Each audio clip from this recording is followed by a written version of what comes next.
Today, it's a modern take on 70s grindhouse. Machete's next on Warehouse B.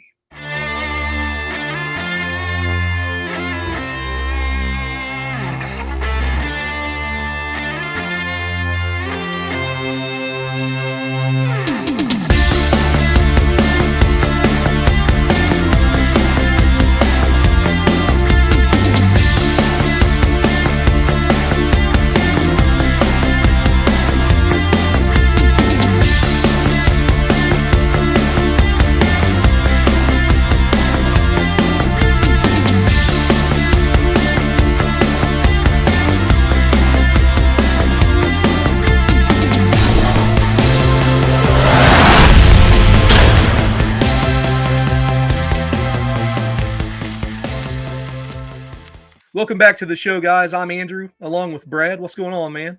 Hey, thanks for having me back. Yeah.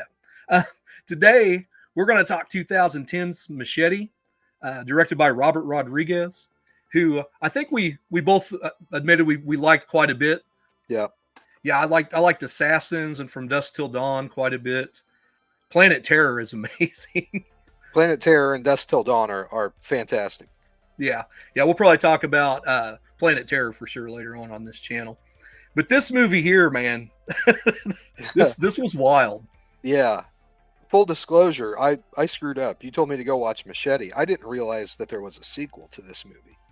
There's a sequel to this movie called Machete Kills. And I can recommend watching Machete. I cannot recommend watching Machete Kills. Which I have not seen yet. Yeah. I almost feel like you need to watch it.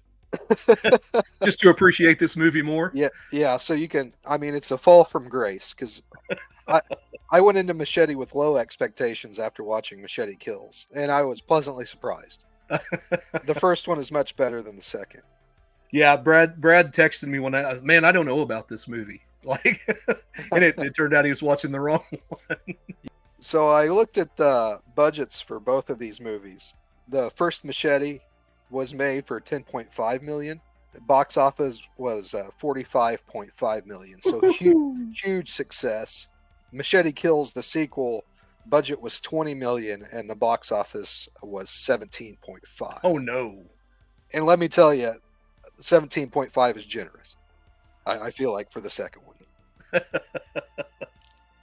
Don't figure too many people went out for that one. No. Yeah, there wasn't a lot of word of mouth of people going to this movie and going, hey, that's great. You should go see that for sure. It's a flop. Yeah. So the basic plot of Machete is he's a federale and they turn on him in a double cross. And he ends up kind of homeless on the street. And this guy played by Jeff Fahey hires him to assassinate this presidential candidate played by Robert De Niro. Which there's a lot of stars in this movie. And of course, there's a double cross there, and Machete's on the run for the entire thing. He ends up making friends with Michelle Rodriguez, who is known as this myth known as She, who runs a taco truck. So he's got some help, but that's the basic plot. You know, there's some interesting side plots about immigration and stuff in there as well. We'll probably talk about those as we go. But I thought this movie was flawed, but a lot of fun. Yeah, like I said, I went into it with really low expectations and came out wanting to tell people about this movie. There are some really, really hard political lines drawn. So if you get in your feelings about politics, you might not enjoy this movie enough. But the humor in it, if you're lost on the humor of the politics of this movie, it's your own damn fault. Yeah. It doesn't take itself seriously at all. In fact, it's to the point where it's detrimental to the film in a couple parts, I feel like. But it's a great mix of really, really gory grindhouse action style and almost Austin Powers type comedy. And Danny Trejo is fantastic in this movie. Yes, he is. He was born to play this character, I feel. Yeah. Yeah, it's great to see him, after being just kind of the henchman in a lot of movies or a side player, actually get the chance to be a main guy. Yeah, I was curious. I still haven't done it, but I need to go and look up how many movies Danny Trejo's been in, because he's got to have like over 300 credits. He's in stuff. He was in The Hidden for one scene. Yeah. He'll be in this movie for 2 scenes, and then he'll be a side villain in this show.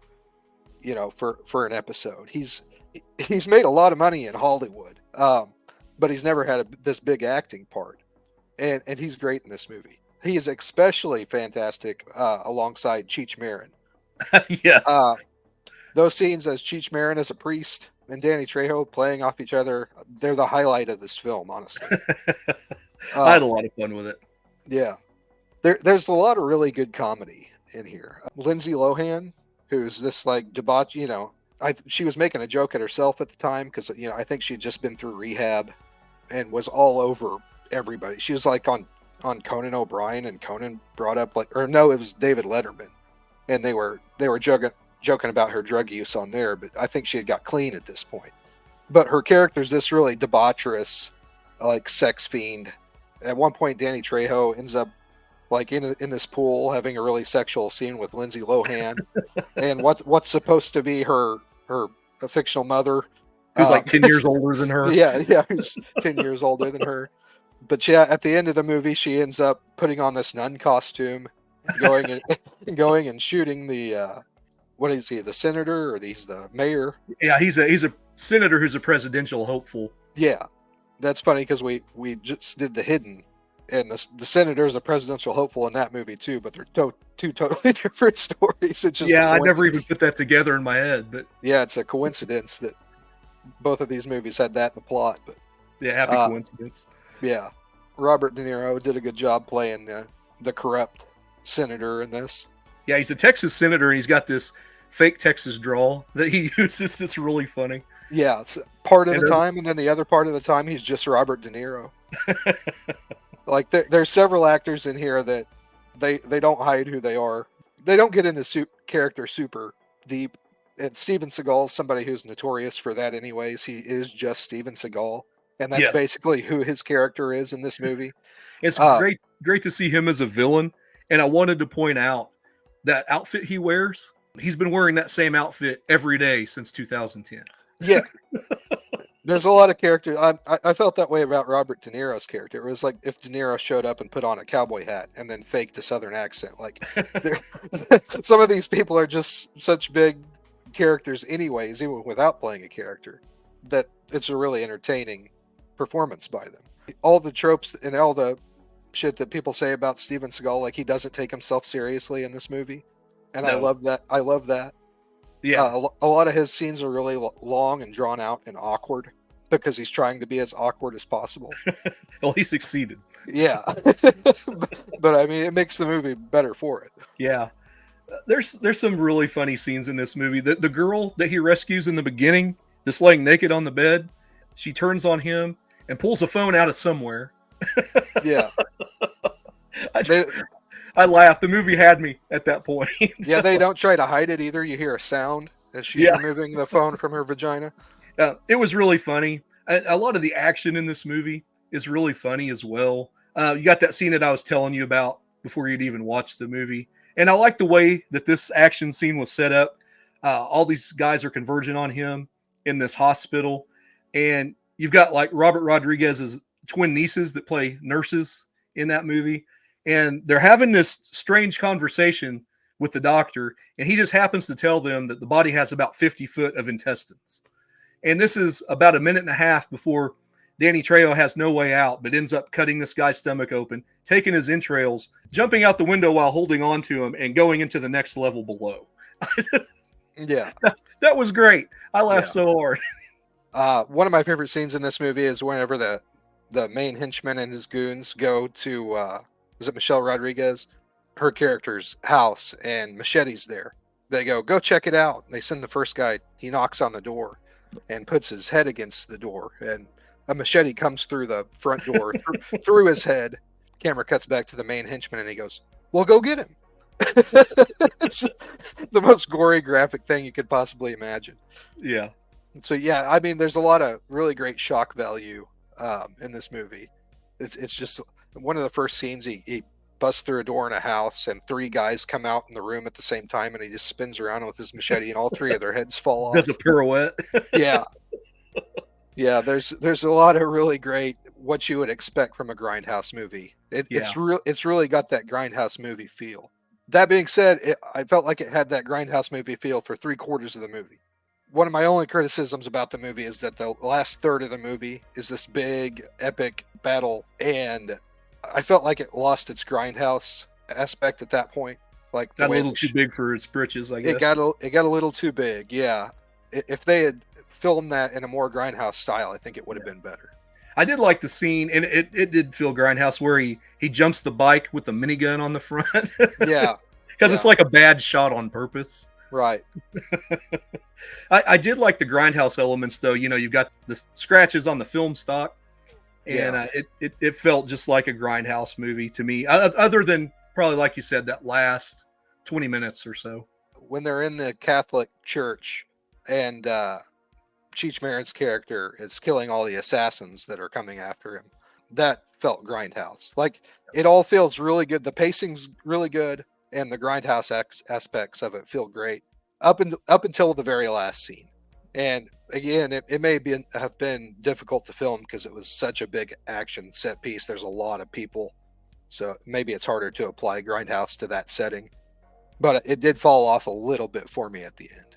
I also kind of feel like they could have did more with the female characters, like the good guys in this, whether it's Michelle Rodriguez's character as this revolutionary or Jessica Alba, who we hadn't mentioned yet. They're just kind of part of the plot, but I felt like their characters could have had more to do. Yeah, they were mainly love interests. Michelle Rodriguez's character kind of helped push the plot along a little more as you learn more about her revolutionaries. And the revolutionaries work into the last scene as well. Like all those people that are supposed to be in that big battle scene are revolutionaries. I think one of the main reasons why it lost me is it went from being this really gritty action movie gore with a lot of gore that doesn't take itself too seriously to like slapstick, like Austin Powers style humor. Like they're all riding in the low riders, and one guy gets his low rider bouncing and lands on a guy, and it's like you just saw a guy rappel out a window with another guy's intestines. Yeah. It's like two kinds of humor that just opposed. They didn't mesh well with me. But then towards the end, where Steven Seagal's character commits seppuku or whatever himself with a machete, and it's dragged on for way too long to the point of like you shuddering because it's so grotesque. Like that's grindhouse, you know. Yeah. But the 10 minutes leading up to it are they're kind of a miss for me. Yeah. But everything from that point on, later on in that scene, you see the revolutionaries catching back up with Robert De Niro's character. He's dressed as a Mexican field hand, and he's caught in a fence, and they kill him too. So yeah, I think it's a great action movie. There's a lot of great comedy in it, but just a couple misses there towards the end. One of my favorite things about this movie were the sets. They're really, really gritty. There's a lot of pastel colors and like deep dark Mexican reds and browns on everything on the set. There's a lot of really great like old Catholic imagery. I'm assuming this was filmed in Mexico, but there's a lot of really great architecture in this movie as well, and that's really highlighted like in the scenes in the Catholic church and in the setting with the taco truck. Like there's a painting on the wall behind the taco truck or right near the taco truck of Jesus on the cross. But if you look, it kind of looks like Machete. Like, I'll have to go back and watch it. I missed that. yeah, there's Jesus on the cross, but it's done just rough enough that it kind of looks like Machete also. It's close enough that you have a hard time telling from a distance, you know. But yeah, I thought the color choices in this movie were fantastic. They kind of oversaturate the film stock too. Everything's kind of yellow and red. It's got this deep color to it. Yeah, they represent Mexico well with the color schemes in this movie. You can tell they have a lot of pride for their heritage whenever they were making this movie. There's a lot of Hispanic people involved in making this movie, so that's represented well in this. So if we don't have any more cons, let's go ahead and rate this thing, Brad. What are you giving Machete? I'm going to give it a 4 out of 5. I went into it with low expectations, and this movie won me over. Like I said, my only complaint with the movie is of the last 20 minutes of the film, there's probably 10 minutes of it I don't like. It's the big final battle scene. I think it could have very easily been a 5 had it been more grindhouse. I felt like it lost a little bit of its style during that big last battle scene. But apart from that, I think it's a 4 out of 5 all day. I think you should go watch it. I'm going to go 3 3/4 out of 5. I think it's fun. It definitely embraces the grindhouse feel, and we're going to have to cover some more grindhouse movies on here, whether it's Planet Terror or Hobo with a Shotgun with Rutger. We're going to have to do some more because they're all a lot of fun. Like this one was. They kind of represent what Warehouse B is.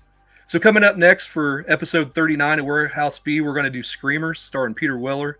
And I think, Brad, you said you hadn't seen that one. Yeah, I haven't seen it yet. So, yeah, you're in for a treat there. So until next time, guys, for Brad, this is Andrew. We'll see you down the line on the next Warehouse B.